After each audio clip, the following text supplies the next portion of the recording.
Welcome, and thank you for tuning in to the Sunday services at Center for Spiritual Living, Denver.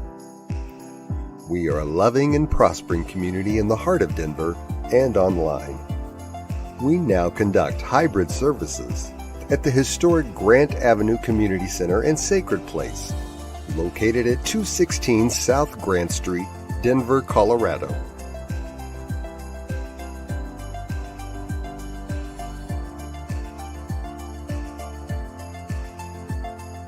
All are welcomed here.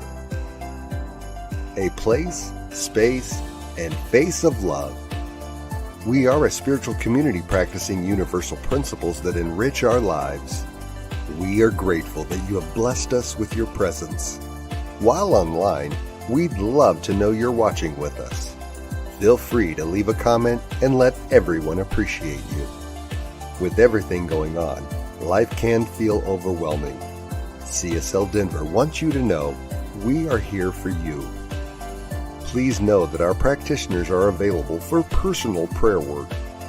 Our licensed spiritual practitioners' names and phone numbers are available on our website at csldenver.org. Or if you have a prayer request, feel free to email it to info@csldenver.org. For your convenience, you'll find clickable links in the description of this broadcast. Rev Elzia, along with all our guest speakers, practitioners, service coordinators, and musical inspirations, want you to know how truly grateful we are that you are with us today. Thank you for your continued support and participation in our services, workshops, and events, as well as providing financial contributions to our center. If you're interested in upcoming events and information, we send out weekly newsletters. Sign up by visiting www.csldenver.org. We deliver services in a hybrid format where we meet in person at 216 South Grant Street. We will also continue to live stream all services on Facebook and YouTube every Sunday. Find us on our respective channels as well as on New Thought Media Network. Again, thank you for your precious attention. Now prepare for engaging enlightenment.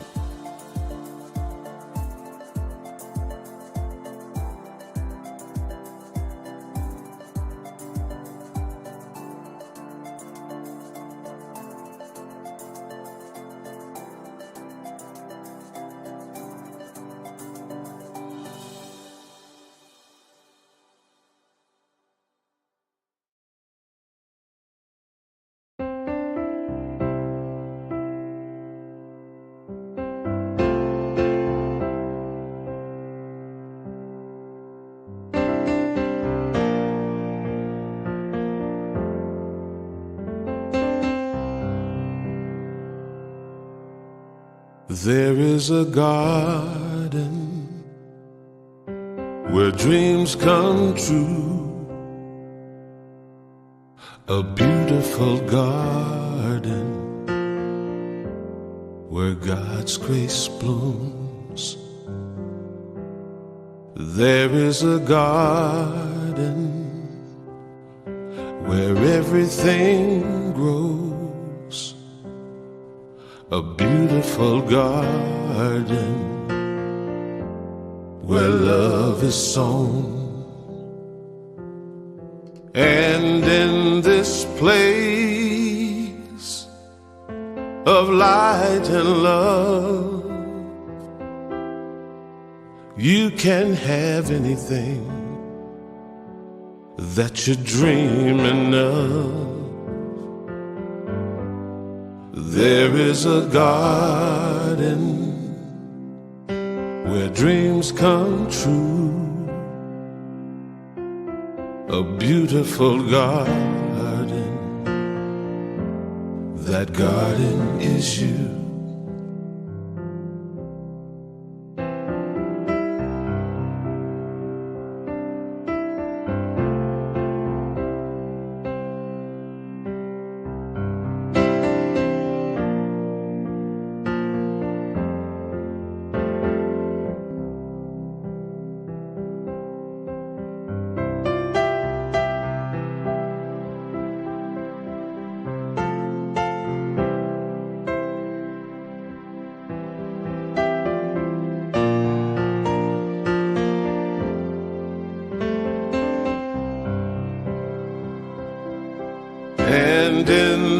place of light and love. You can't have anything that you're dreaming of. There is a garden where dreams come true, a beautiful garden. That garden is you. Such a beautiful garden. That garden is you.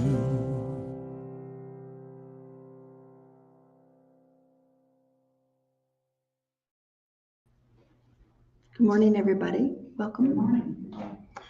I would like to invite us to move into an invocation. So if you're comfortable, please sit back in your chairs and close your eyes. And just move into that space and that place that is always here. We are just turning our attention to it right here, right now. Knowing that the divine is holding us, loving us, breathing us, as we move into this service, and knowing that this service is so truly blessed with Reverend Elzia's words, with my reading, with Susan Clark's music, with all that it took to make our service go smoothly and easily as we know that it is, and just knowing that we are also truly blessed. And I am so grateful for this teaching, for the Center for Spiritual Living Denver, and for each beloved person who has chosen to be here in person or online, just knowing that we are all in the right place where we need to be. And from that place of deep, deep gratitude, I release this in that one mind and one heart, knowing that all is well, and it is so, and so it is. So my reading this morning is from the Science Mind magazine this month, and we have 2 left over there. So if you are interested, it's the daily guides, and they're just really great. The one this month is by Reverend Christine Green. I could feel my not enoughness popping up. My old beliefs resurfaced. I am not enough. I can't have what I want, and I shouldn't be asking for that anyway, blah, blah, blah. Do you ever have those days? I am grateful that I know what to do. I go to my meditation chair where I sit in peace. I breathe and I quiet my mind. I become the observer watching old criticism and judgments pop up. My practice is to resist the temptation to engage and build a story around them. In his book, The Untethered Soul, Michael Singer writes, if you sit within the self, you will experience the strength of your inner being. I would keep my finger here. And let's see, In his book, The Untethered Soul, Michael Singer writes, if you sit within the self, you will experience the strength of your inner being, even when your heart feels weak. This is the essence of a spiritual life. Once you learn that it's okay to feel inner disturbance and that they can no longer disturb your seat of consciousness, you will be free. As I breathe in peace, I realize those thoughts have no power over me. The old programming, what if, I have to, I should, begin to quiet down. I bless them and let them go. My breath is the divine circulation of reception and release. In this constantly changing and shifting world, committing the time and discipline to do our practice can be challenging. But the more we practice, the more we see it as essential to our well-being. When you have tasted the inner energy flow, Singer writes, you can walk in this world and the world will never touch you. And from our founder, Dr. Ernest Holmes, from his book, Richer Living, the consciousness that walked over the troubled waters of human experience, the inner calm that stilled the tempest, is accessible to everyone. And now let's hear some music from Susan Clark singing Unwritten by Natasha Bedingfield. Hello, CSL Denver. Susan Clark with you once again to provide some music for your service. I also want to extend a special welcome to those of you who might be watching us either now or later online. We appreciate you being with us as well. I'm going to do a song for you that was performed by Natasha Bedingfield. And I think if you're of a certain age, which I am certainly of that certain age and beyond, you will remember this song. It's called Unwritten.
Thank you.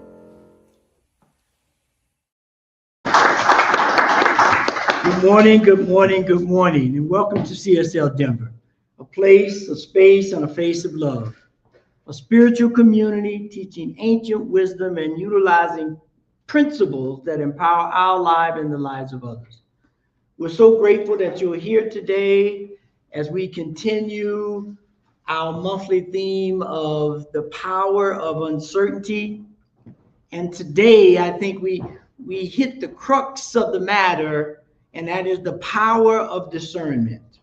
The power of discernment. So if it feels comfortable, close your eyes or just lower your gaze as we set the container to receive these words.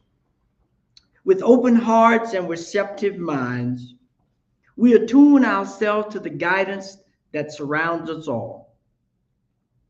That inner knowingness, that spirit that allows us to arise to any occasion. And so in that idea, in that understanding, may every thought we have today move us in the direction of wholeness. May every word spoken be anchored in truth. And may every action we take be a conscious guide to stepping on the path of one. And as we affirm this, we stand clearly in the current of the universal flow of knowledge, of wisdom, of love, of all things that allow us to open our hearts and be true to who we are. Understanding that there is one life, that life is our life, and that life is our life now, and so it is. Amen. And so this morning, as we look at this idea of discernment, I would like to say that no matter where you are, no matter where you look, no matter where you find yourself, we are surrounded by noise. Did I say that? Let me say it again. We are surrounded by noise. And that noise appears in many different ways, in opinions, in podcasts, and in someone else's attitude, and all of the things that distract us from ourselves. It is said that roughly every day we make 35,000 decisions every day. 35,000 decisions every day. And the real question becomes, how many of the answers are yours? Or have we been swept up, wrapped up, caught up in all of the noise and distraction that is going on around us? Because we live in a world now where information and knowledge appears to be more valuable than wisdom. But I'm here to suggest that information and knowledge are like Legos. They're just little things that you can put together to make anything. But at the core, they're still little plastic boxes with holes in them.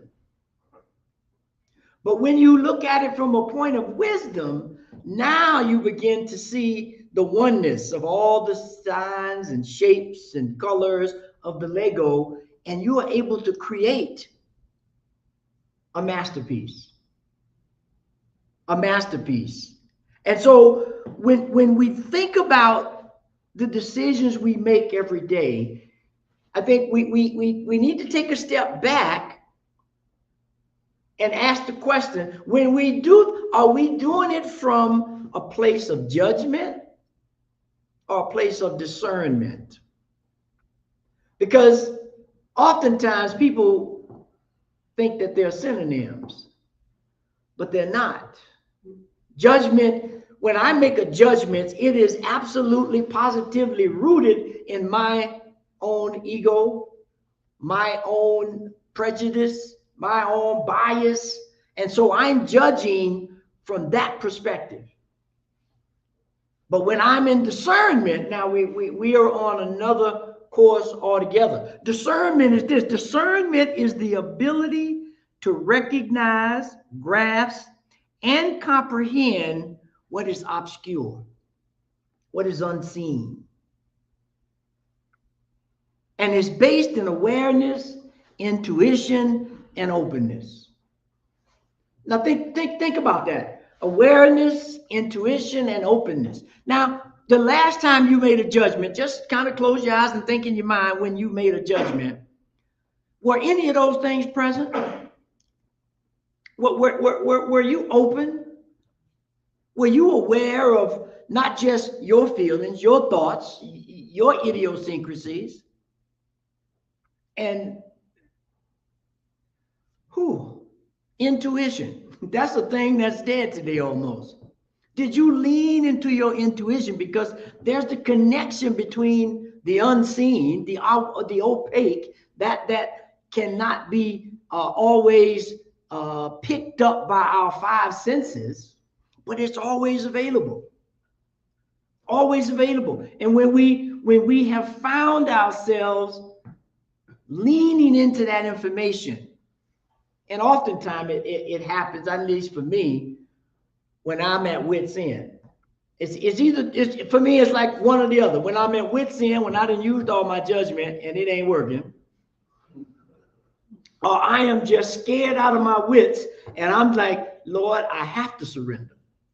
Now, I don't want to surrender because my ego says, I can do it. I've been to college and I work a job and raised a family. I've done all these things that's supposed to make me fortified.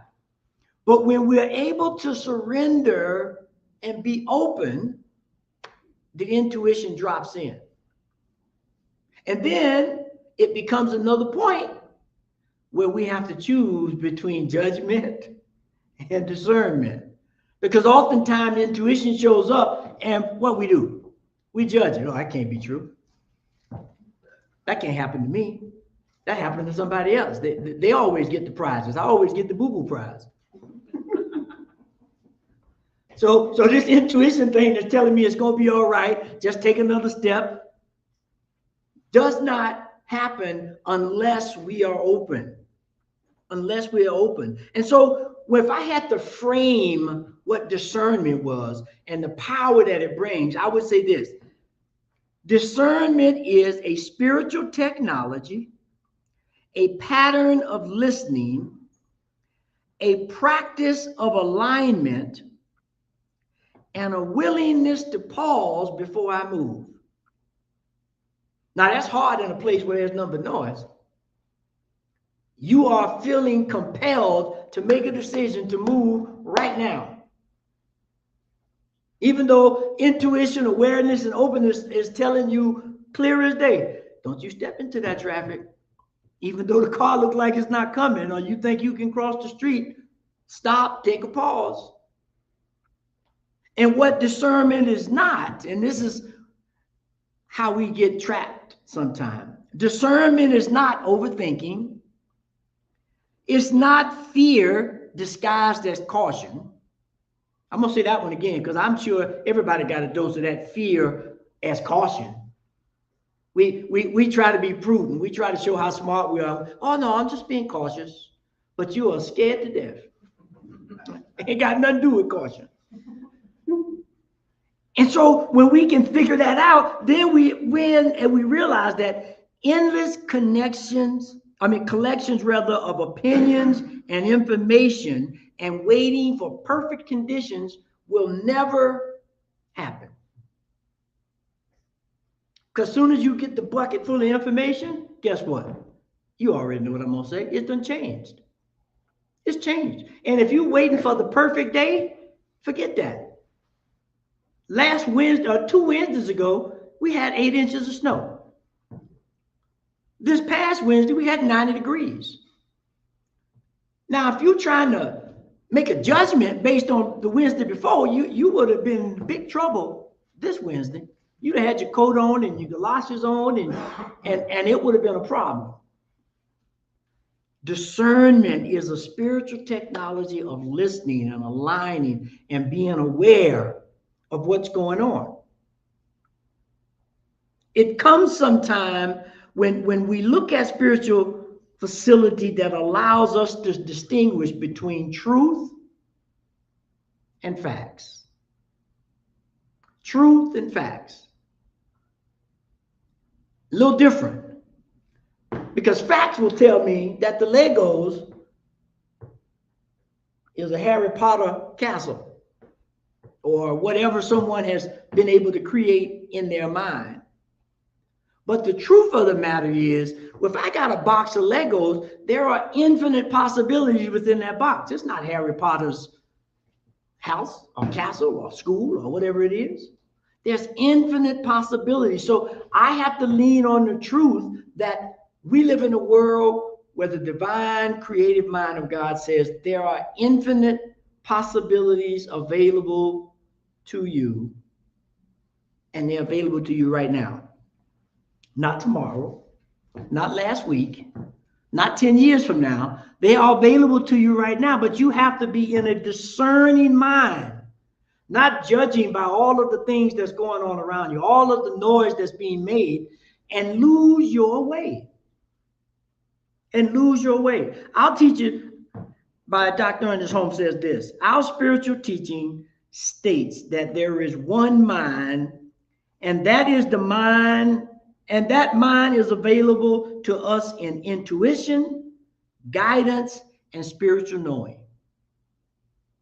Intuition, guidance, and spiritual knowing. And bring that slide up, because that's where I want to go with Dr. Holmes. He says, he teaches us that we must see through the appearances that appear through the appearances to the reality behind it.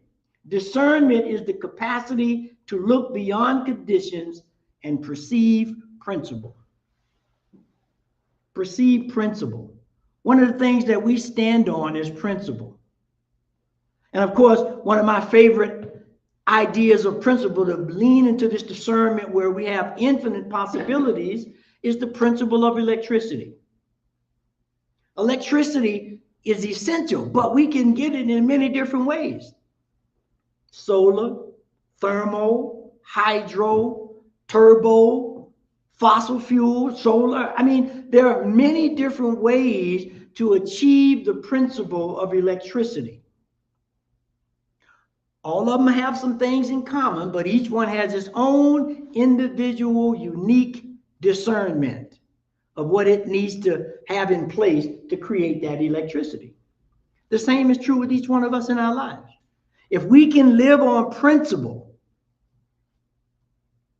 then we can find the different law that will be extracted from that principle when we find ourselves in certain situations. If I've been using hydro for electricity and I find myself in the desert, I'm in trouble. There's no water in the desert. I got to be able to take that principle and switch it to solar so that I can get the same thing in a different situation by discerning and being aware of what's present. Being aware of what's present. So to learn discernment, we learn that principle rather than forcing judgment becomes a key thing to learn. Now that's hard in an educated, sophisticated world. Because from the time we can learn to talk, we're taught to be your own person and to lean into your teachings and all these things that, quite frankly, can get you in a whole lot of trouble. I know, well, let me say, it has gotten me in a whole lot of trouble, thinking that my whatevers have prepared me for the world. But what I found out, they have prepared me to be still and observant and with the hardest and most in tune tuition to listen. To listen. Proverbs 3, verse 5 through 16 says this: Trust in the Lord with all your heart and lean not into your own understanding. I just tell you not to get the information and get the facts and all of that. But when you want to turn that into wisdom and understanding, then you lean into the Lord, the one who sees all, hears all, and knows exactly where the Lego piece goes. Knows exactly where that piece goes. And James, First James chapter verse 5 says this: if any of you lack wisdom, you got all this information. If you lack wisdom, then you need to ask God. You need to ask the creative mind of the universe, I got all this stuff. What do I do with it? That's when you can take the Lego box and create Harry Potter and the Death Star and all these different things that they make with these Legos now. When I was growing up playing with Legos, we just made, I don't know, boxes. Bigger and bigger boxes. You know, box in a box in a box. Now, they make racing cars and tulips and Harry Potter houses. I don't know. Infinite possibilities with the same material. Lean not into your own understanding. And when you can't figure it out, ask God. Because discernment says this: facts are temporary, truth is eternal. Facts say there is a storm, but truth says there's a lighthouse. Discernment is the spiritual eye that sees the path even when the fog is really thick. And Howard Thurman, if you're not familiar with Howard Thurman, please get to know Howard Thurman. He's out of Morehouse College. He was one of the teachers of Dr. King. He said this: there is something in every one of you that waits and listens for the sound of the genuine. Cultivate the discipline of listening to the sound of genuine in yourself. Just listen. Now I know that's hard with all the noise. We have to figure out a way to, I see sometime now I go to the football games and I see the babies, the parents got the babies with them great big old earphone things on. Maybe we need to get a pair of them. I don't know. So that we can block out all this other noise and we can listen. But whatever we need to do to listen, we are asked to listen now more than ever. More than ever, because if we don't, we'll be lost. Quite frankly, we'll be lost. And Viktor Frankl, I'm sure a lot of you are familiar with Viktor Frankl and Man's Search for Meaning. Viktor said this: between stimulus and response, there is a space. In that space is our power to choose our response. In our response lies our growth and our freedom. Now, Viktor Frankl was in a concentration camp. And for him, these weren't just idle words to him. I'm sure every moment of silence for him was like an infinite world of possibilities opening up to give him strength, to give him guidance, not to lean on his own judgment, because if he leaned on his judgment, he would have thought, I'm a goner. I'm done for. But that's not what he looked at. He looked at those moments between the moments to figure this out, to step into it. And so I'm going to give you 3 tools to help us do exactly what Viktor did, to step into that moment. The first one is to separate the signal from the noise.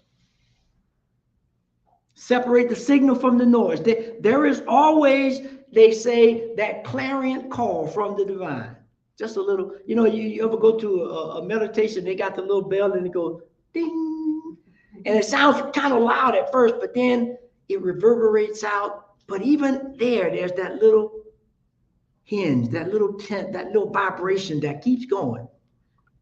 That's what we do. And so William James, philosopher, psychology, William James said this: the art of being wise is the art of knowing what to overlook. What to overlook. So when you can tune yourself to the signal and block out the noise, now I know what to overlook. I know what to attune to. I know what to align with. And now I give myself an opportunity. I give myself an opportunity because uncertainty creates emotional static. Now, this whole month is talking about uncertainty. And we know in that it creates static in your thinking, in your body, in your responses. And discernment in that situation, there's that thing now. It's your ultimate superpower. People are going to say, what's your superpower? Well, discernment is your superpower. Now, you may have 2 or 3, but I'm telling you that your primary superpower is the power of discernment, because we're made in the image and likeness of the Most High God, who has created. I'll be here all week trying to tell y'all what he created or what she created. From the created thing, just as an example, we came from gas clouds to AI. Go figure that out. How we get from gas clouds to AI? But that's the power of discernment of the divine. And when we can tap into it, we can block out the noise, step into the signal, we get that, because discernment functions like a high-powered filter. It can separate.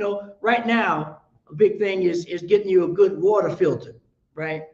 To separate all the prefabs and this fob and that, and all the things that we have added to the water. Well, discernment creates a filter just like those water filters to sift out all of that stuff that's not healthy, does not give us the impetus to grow, and allows the chaos, as the story goes in the Bible, it says, be still and know. That's what happens. The second thing that we have to really lean into, embracing possibilities over certainty. Embracing possibilities over certainty. There's this by Annie Duke. This is an interesting young lady here.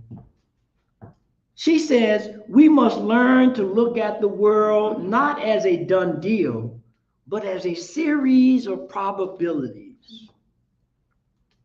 Now, I want to take a minute just here for old Annie, because Annie was something else.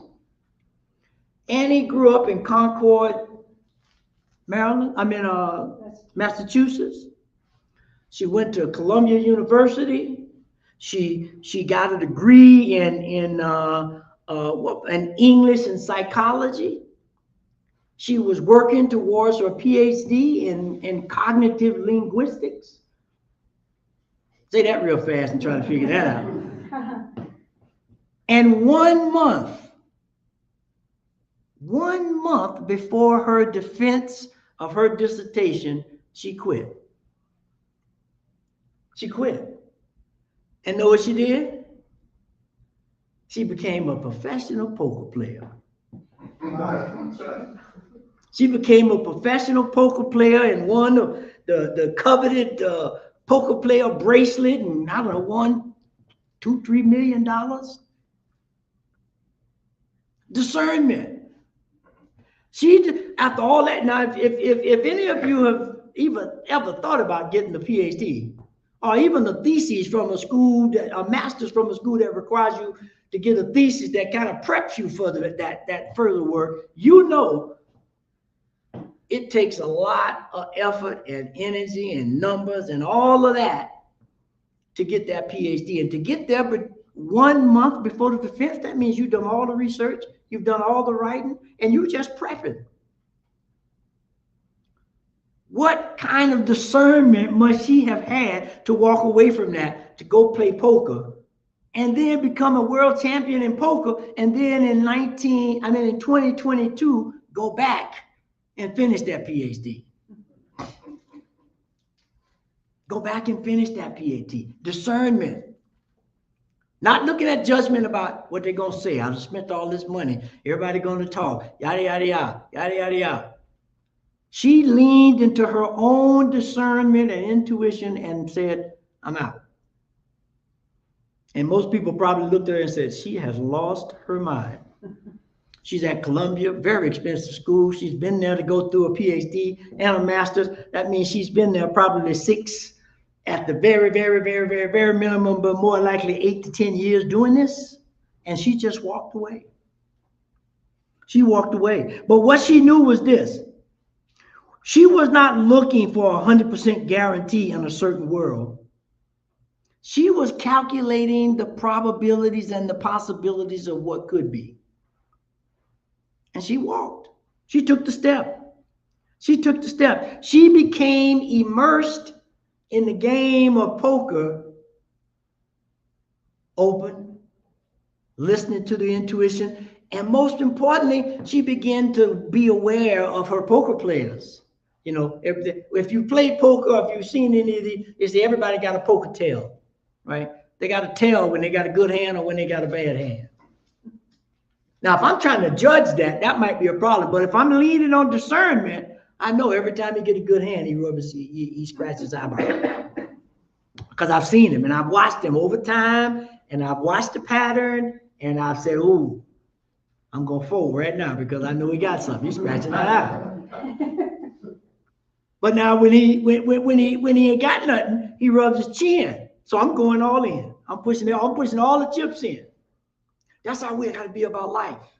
We have to learn how to discern from all the noise and all the distractions and all the podcasts and news reels and God knows whatever else they put out there and discern what's going on. And the only way we can do that is you got to be in the game. You can't be on the sideline talking about, you got to move this. No. You ain't on the field of play. Get in the game and see what happens. When we do that, we learn discernment. And once we gotten to that part, the last thing is this. We turn our intuition into a compass. We turn our intuition to a compass because when all of the things that we can see are bad, the compass will get us there. Albert Einstein said this, the intuitive mind is a sacred gift, and the rational mind is a faithful servant. We have created a society that honors the servant and forgets the gift. Forgets the gift. We need that gift. Think about when you get your gift for the present, for your birthday or holiday or whatever. There is so much excitement and joy and zeal for life. But if you're dealing with something that's like a servant is like work, you're like, oh, I don't know if I want to do this servant thing, this work thing. That's the difference. It's all a gift. It's all a gift. And so discernment isn't just cold logic. It's the intersection of deep experience and intuition. The intersection of deep wisdom, experience, and intuition. Because when we live in a wholeness, a world that is whole, there is no separation. So there's an intersection with everything. Everything is intersecting everything. We have to be still and know. We have to be still and look.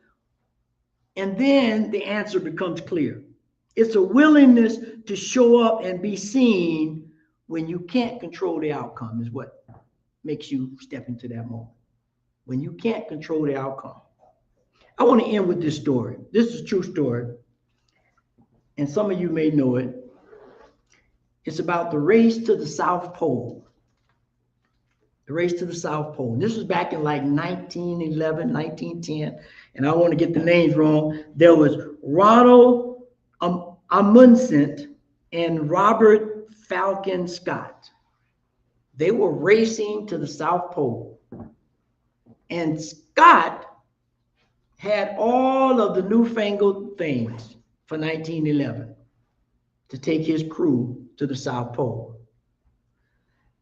But what Ronald did, Ronald went and stayed a while with the Inuit Indian, Native American tribe to figure out how I get to the South Pole safely and back.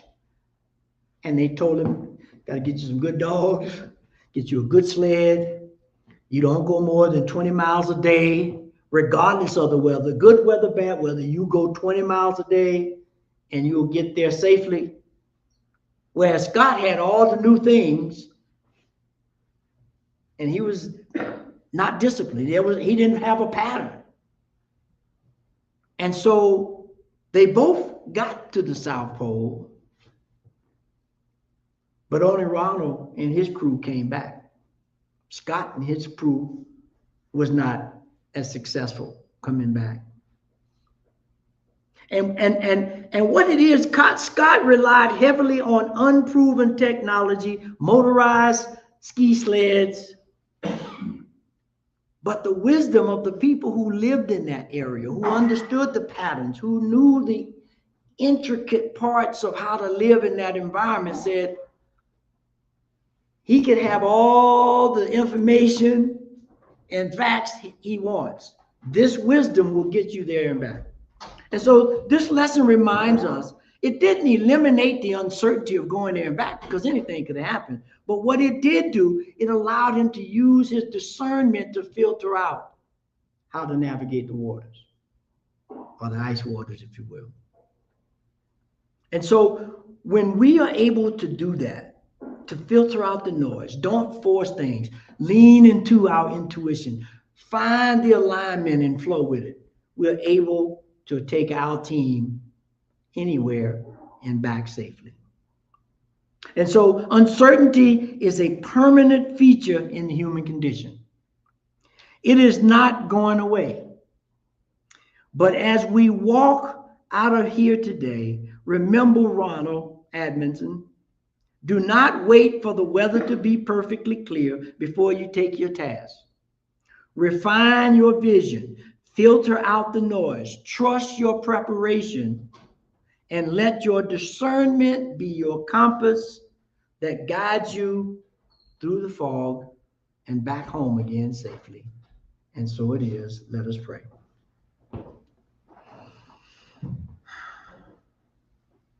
So, dear Mother, Father God, that dual aspect of life that creates a wholeness, that creates a oneness, that allows us to understand the intersection of up and down and left and right and in and out and all the things that, if we use judgment, pits those two things against each other. But as we lean into the everlasting arm of the divine, we realize that there is a different aspect of the one thing that creates that wholeness, that allows us to tap into unseen wisdom and intuition that allows us to move easily and effortlessly through this thing called life. And so as we begin to hone our discernment and lean into not our own understanding, but the understanding of an infinite mind that creates worlds, we begin to allow ourselves to relax and not be in fear and not be tensed and to be open for the infinite possibilities. And so right here, right now, in this very moment, I know and I declare for everyone here, everyone that's listening online, and anyone that may be listening later, that we are beacons of understanding, that we are conduits for the divine, and that we are allowing that wisdom, understanding, truth to signal out from us, to guide ourselves, to guide our friends, to help those in need, so that we can filter out the noise and listen for that clarion call, that signal that brings us home. And so it is in that idea of listening for the divine signal to get that beacon, and as they say, so that we can get beam me board, Scotty. We know that that is true with the divine mind of God. And so We give thanks for this idea, for this understanding, for this moment to be clear in who we are. And we release it, we let it go, and we know that it is absolutely so. And so it is. Amen. And so there's a call to action as always. The first one, pick one, pick three, pick two, but definitely pick one. The first one is identify one decision this week where you will choose principle over preference.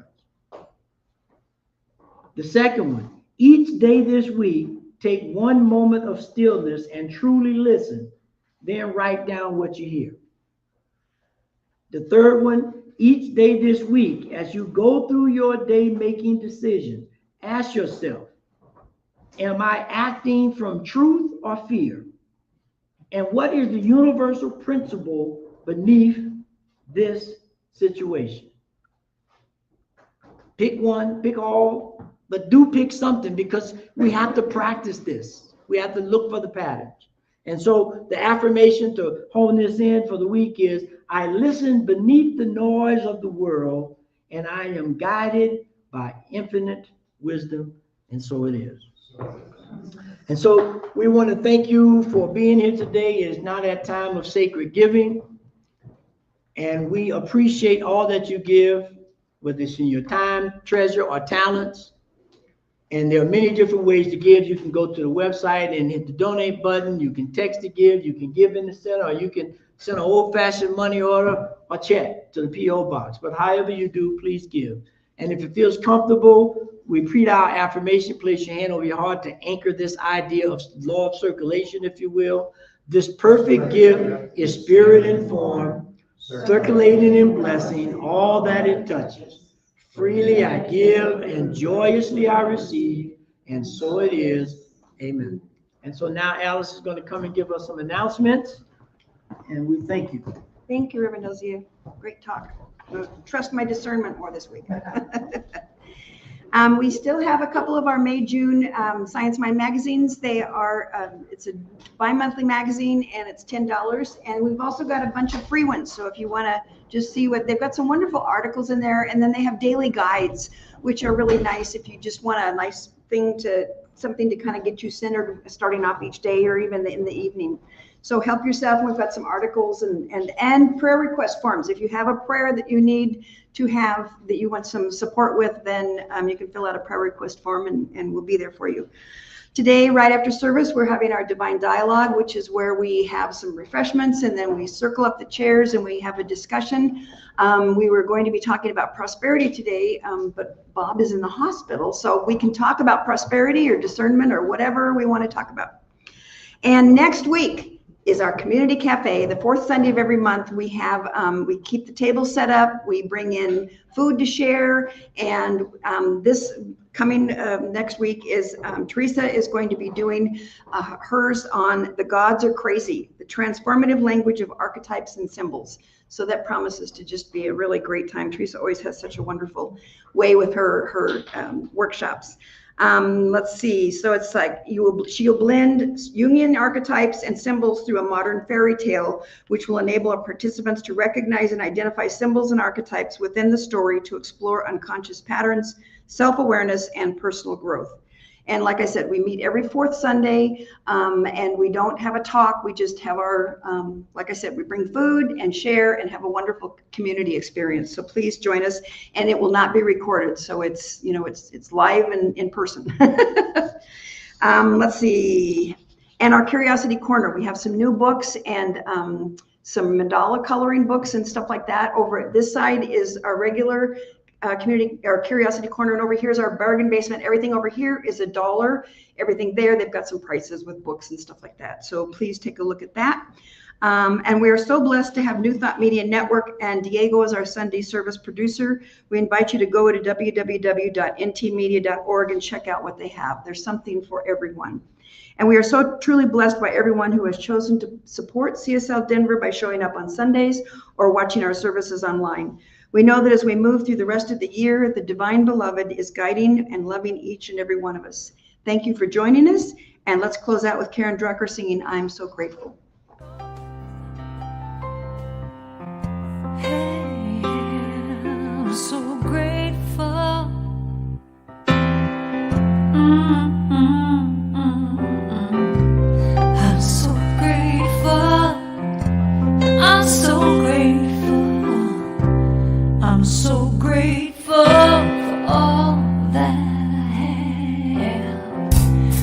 I'm so grateful. I'm so grateful. I'm so grateful for all that I have. Hey, oh yeah, grateful. I just say I am so grateful every day for all I have. Every day, I'm so grateful. I'm so grateful. I'm so grateful for all I have. Every day I say it. Grateful. How I'm grateful. Every day. Oh yeah. I am so grateful. Oh yeah. So grateful. 'Cause I accept and I receive. I am so grateful. Oh yes, I am. I am. I am so grateful. Hey, grateful. I'll just count my